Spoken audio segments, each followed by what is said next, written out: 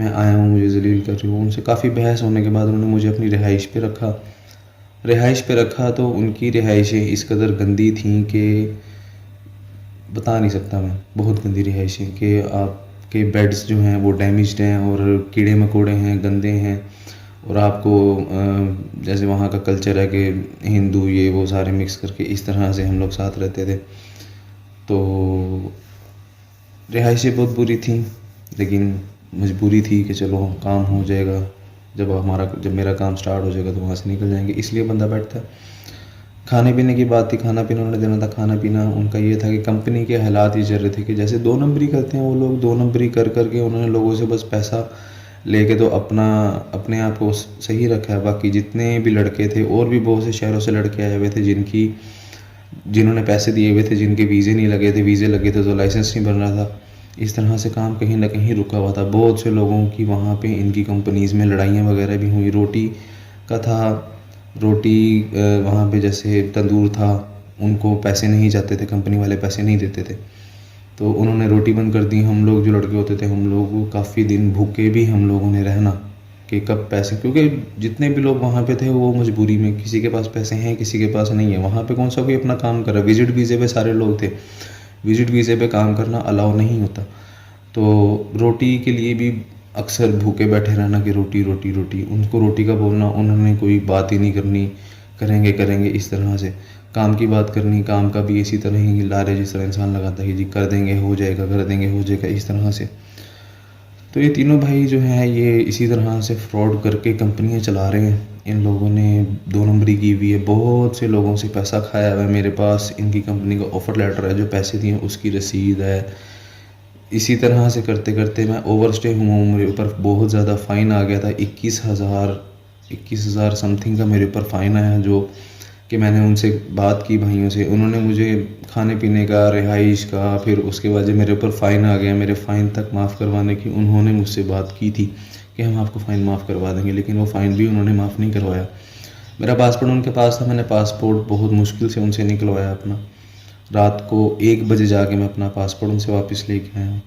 انہوں نے مجھے 1 بجے بلایا, وہ ان کی اس سوچ کے انہوں نے مجھے بلایا کہ یہ 1 بجے نہیں آ سکتا, لیکن میں گیا کیونکہ مجھے میرا پاسپورٹ چاہیے تھا. میں نے پاسپورٹ وغیرہ لیا, سارا کچھ کیا, واپس آیا ہوں. رہائش, اور اینڈ میں تو یہ ہو گیا تھا کہ رہائش سے بھی انہوں نے جدھر ہم لوگ کیمپ میں رہتے تھے اس کیمپ والے کو بھی انہوں نے کرایہ نہیں دیا, تو اس کیمپ والے نے بھی ہمیں وہاں سے نکال دیا. اس کے بعد ہم لوگ مسجدوں میں سوتے رہے ہیں. مسجد میں ہم لوگوں نے سونا, کھانا پینا ہمارے پاس نہیں ہوتا تھا, ہم لوگ بھوکے بھی ہوتے تھے. ہمیں یہی ہوتا تھا کہاں سے ہوگا. پھر پیچھے مجبوراً اپنی فیملی وغیرہ کو کہنا, تو انہوں نے پھر اس طرح ہیلپ کرنی, تو ہم نے کچھ کھانا پینا, اور کافی دن بھوکے بھی رہے, مسجدوں میں سوتے رہے. ان کو نہیں پتہ تھا کہ لڑکے جن کو ہم نے بلایا ہے ان کے ساتھ کیا ہو رہا ہے کیا نہیں ہو رہا ہے, وہ کہاں سو رہے ہیں, کیسے مجبور ہیں. ان کو فون کرتے تھے, رابطہ نہیں تھا. کمپنی جو تھی, جو ہمیں کمپنی شو کروائی گئی تھی, اس کمپنی سے وہ لوگ بھاگ گئے تھے. اس کمپنی میں وہ آتے ہی نہیں تھے, جب جانا کمپنی میں کوئی نہیں ہوتا تھا. اور بھی میرے ساتھ بہت سے لڑکے ایسے تھے, میرے جو روم میٹس تھے, کمپنی کے بہت سے لوگ تھے, لیکن بہتر مجھے ان کا پتہ جو میرے روم میٹس تھے, جو آج سارے کے سارے پاکستان واپس آ چکے ہیں, اور ان کے پیسے ابھی تک نہیں نکلے, جس طرح میرے پیسے بھی نہیں نکلے. میرے اوپر بہت زیادہ فائن آ گیا تھا, اسی وجہ سے ویٹ کروا کے اوور اسٹے کا فائن آیا. جب میرے اوپر اوور اسٹے کا فائن شروع ہوا تو میں نے ان کو بولا کہ میرے اوپر فائن آ رہا. انہوں نے فائن بھرنے کی, فائن کلیئر کروانے کی بھی ذمہ داری اٹھائی, لیکن وہ اس چیز سے بھی بھاگ گئے. جب وہ کمپنی چھوڑ کے بھاگ گئے تو اس کے بعد فائن انہوں نے کہاں سے معاف کروانا تھا. لیکن بتانے کا مقصد یہ کہ انہوں نے ہر ایک چیز کی ذمہ داری لی تھی, جس سے وہ پھر سب ذمہ داریوں سے بھاگ گئے تھے. مجھے پھر میرے مستقبل کا تھا, میں نے جیسے بھی تھا اوور اسٹے, پھر جو ہوا تھا اس کا جو مجھے فائن آیا, تقریباً بہت زیادہ فائن آیا تھا مجھے, اور جس کو معاف کرواتے میرا 10 سے. اعوذ باللہ من الشیطان الرجیم, بسم اللہ الرحمن الرحیم. میرا نام بہزاد طارق بسرا, چک نمبر 352, چوک اعظم ڈسٹرکٹ لیا.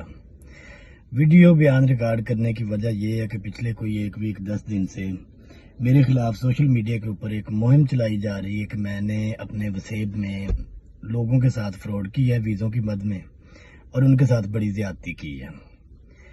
تو آپ سب دوستوں کے سامنے اصل حقائق رکھنا چاہ رہا ہوں کہ اصل حقائق ہیں کیا.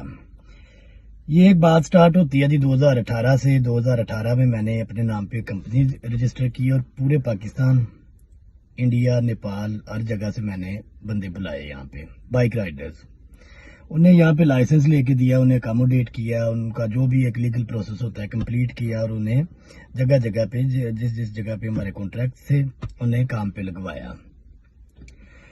اس کے بعد 2021 میں مجھے ایک آفر آتی ہے پارٹنرشپ کی. ایک برٹش ہوتا ہے گورا انگلینڈ کا، تو وہ اس بزنس میں انٹرسٹڈ ہوتا ہے. اس کو میں ایز اے پارٹنر وہ آفر کرتا ہے، میں ایکسیپٹ کر لیتا ہوں اور اسے ایڈ کر لیتا ہوں اپنے کمپنی میں ایز اے پارٹنر. وہاں پہ غلطی مجھ سے یہ ہوتی ہے کہ میں اس کو پاور زیادہ دے بیٹھتا ہوں. تو اسی چیز کی، اسی میری غلطی کی یا اسی ایک پاور کا ناجائز استعمال کرتے ہوئے اس نے سلولی کمپنی کے جو ہے نا وہ سارے معاملات چکر دے کے مجھ سے چھین لیے. اس کے بعد میں 2022 میں پاکستان جاتا ہوں. تو پاکستان جیسے ہی میں پہنچتا ہوں تو اس نے پیچھے سے اوپنلی ہر بندے کو کہنا شروع کر دیتا ہے کہ میں کمپنی کا نیو اونر ہوں. تو میں جتنی جلدی ہو سکتا ہے آگے واپس سچویشن کو کور کرنے کی کوشش کرتا ہوں، لیکن تب تک بہت دیر ہو چکی تھی. تو اس ٹائم پہ یہ جو کچھ ویزے دار تھے جن کے ویزے وغیرہ پینڈنگ تھے، جن کے معاملات ابھی کلیئر نہیں ہوئے تھے یہاں پہ UAE رولز کے مطابق، تو میں نے انہیں سچویشن بتائی ہے. ان میں سے بہت سارے ایسے لڑکے تھے، اچھے لڑکے تھے جنہوں نے کوآپریٹ کیا ہے، جنہوں نے ساتھ دیا ہے اور وہ میرے ساتھ کھڑے ہوئے ہیں، سٹینڈ لیا ہے میرے ساتھ. تو ان کو پہلے میں نے یہاں سے ان کے معاملات کلیئر کیے ہیں. اس کے بعد وہ پاکستان ان کو بھیجا ہے. پاکستان میں بھی میں نے جیسے بھی کر کے، چاہے میں نے کوئی پراپرٹی سیل کی ہے اپنی، میں نے کسی سے ادھار پیسے اٹھائے ہیں، میں نے چوک اعظم پہ النور پراپرٹیز شو روم کے اوپر بیٹھ کے ان سب لڑکوں کو کالز کی ہیں اور انہیں بلا کے باقاعدہ طور پہ معذرت کی ہے اور ان کے جو بقایا جات تھے وہ کلیئر کیے ہیں. اس کے بعد ان کے ساتھ باقاعدہ سٹامپ پیپر کیے ہیں. وہ سارے سٹامپ پیپر آن ریکارڈ موجود ہیں. حالانکہ اس ٹائم پہ میرا کمپنی کے ساتھ کوئی لینا دینا نہیں بچا ہوا تھا، صرف وسیب کی وجہ سے کہ ان لڑکوں کا جنہوں نے میری زبان پہ، میرے اعتماد پہ پیسے دیے ہیں. اور اس کے بعد جب میں نے آواز دی ہے تو میرے ساتھ کھڑے ہوئے ہیں. ان بندوں کو میں نے جو ہے نا وہ ان کا بالکل بھی نقصان میرا ہوا ہے، کروڑوں میں ہوا ہے. لیکن جو بندے میرے ساتھ تھے، جنہوں نے میرے ساتھ کوآپریٹ کیا تھا، ان بندوں کا میں نے ایک روپے کا بھی نقصان نہیں ہونے دیا، ان سے معذرت بھی کی ہے. اس کے بعد اسی گروپ میں جو لاسٹ والا گروپ تھا، چند لڑکے ایسے تھے جنہوں نے کہا ہے کہ جی گورے کے ساتھ ہماری انڈرسٹینڈنگ ہو گئی ہے، آپ سے ہمارا کوئی لینا دینا نہیں ہے، اب آپ جو ہے نا وہ جو آپ کا دل کرتا ہے کریں اور ہم آپ کو نہیں پوچھیں گے. زیادہ نہیں تھے، یہی کوئی 2-3 لڑکے تھے ایسے. بسم اللہ الرحمن الرحیم. میرا نام رانا حفیظ وانی ہے. میں چوک اعظم ضلع لیا کا رہائشی ہوں. اس ٹائم دبئی میں ہوں. یہ جو بسرا برادران ہے، یہ جو ایک فراڈیا گروپ، یہ ہمارے علاقے کے رہائشی ہیں اور ہمسائے ہمارے علاقے کے وسیب کے ہونے کے ناطے ان سے ہمارے اچھے تعلقات تھے. لیکن ان کے جو متاثر سامنے آنا شروع ہوئے نا، تو میں نے ان کو بولا کہ یار آپ اپنے نا معاملات کلیئر کرو، آپ مہربانی کرو کہ جو لوگوں کے ساتھ ظلم کیا ہے نا ان لوگوں سے معاملات کلیئر کرو. یہ پہلے آئیں بائیں شائیں کرتے رہے، پھر اس کے بعد یہ مجھے ہی دھمکیاں دینا شروع ہو گئے نا. ہمارا اپنا ذاتی لین دین بھی ہے. میں حلفیہ کہتا ہوں، ٹھیک ہے، آج بھی حساب کر لیں، میرے پیسے ہیں، میرے دوستوں کے پیسے ہیں، لیکن میں نے اپنے پیسوں کی پھر بھی بات نہیں کی. میں ان سے یہی کہتا رہا ہوں کہ پہلے جو 2 لوگوں کے معاملات ہیں نا وہ معاملات کلیئر کریں.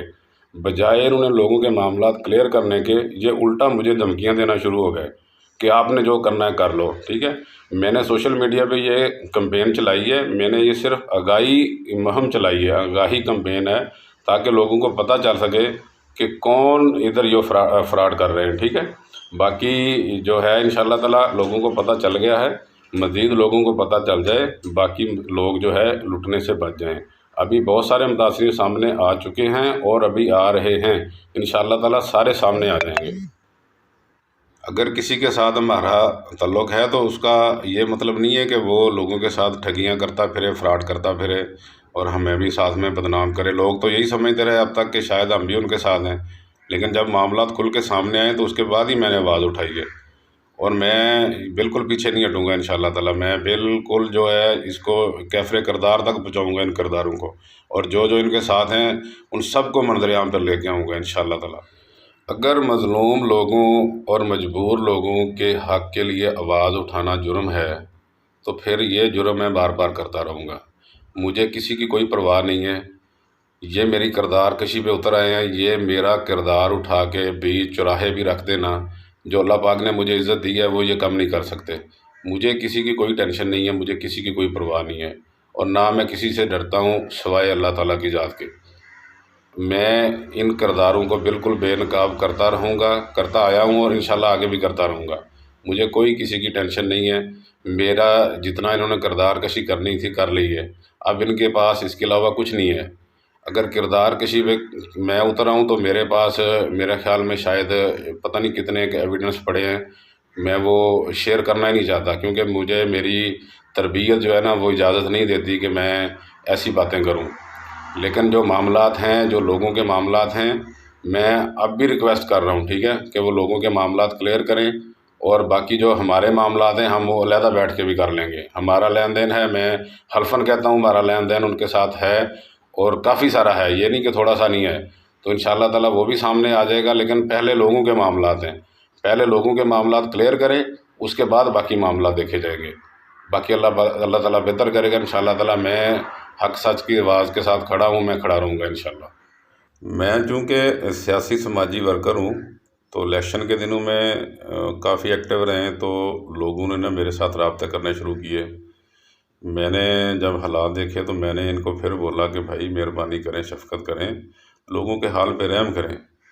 تو انہوں نے پھر بھائی وہی جو ان کی روٹین ہے، پھر جناب بائیں بائیں شائیں دھمکیاں شروع ہو گئیں، یہ کر دیں گے وہ کر دیں گے، ہمارا لوگوں نے کیا کر لینا ہے، لوگوں کی کیا اوقات ہے، ہم اتنے بڑے فن خواں ہیں، ہم دیکھ لیں گے جس کو بھی، جس نے سامنے آنا آ جائے. تو پھر مجبوراً بھائی مجھے ایکشن لینا پڑا، مجھے میدان میں آنا پڑا. میں تو اگر کوئی غلط کام میرا، چاہے وہ رشتہ دار ہو، میرا دشمن ہو، دوست ہو، وہ بھی کرے تو میں اس کے خلاف آواز اٹھاؤں گا. میں نے تو ہمیشہ حق سچ کا ساتھ دیا انشاءاللہ.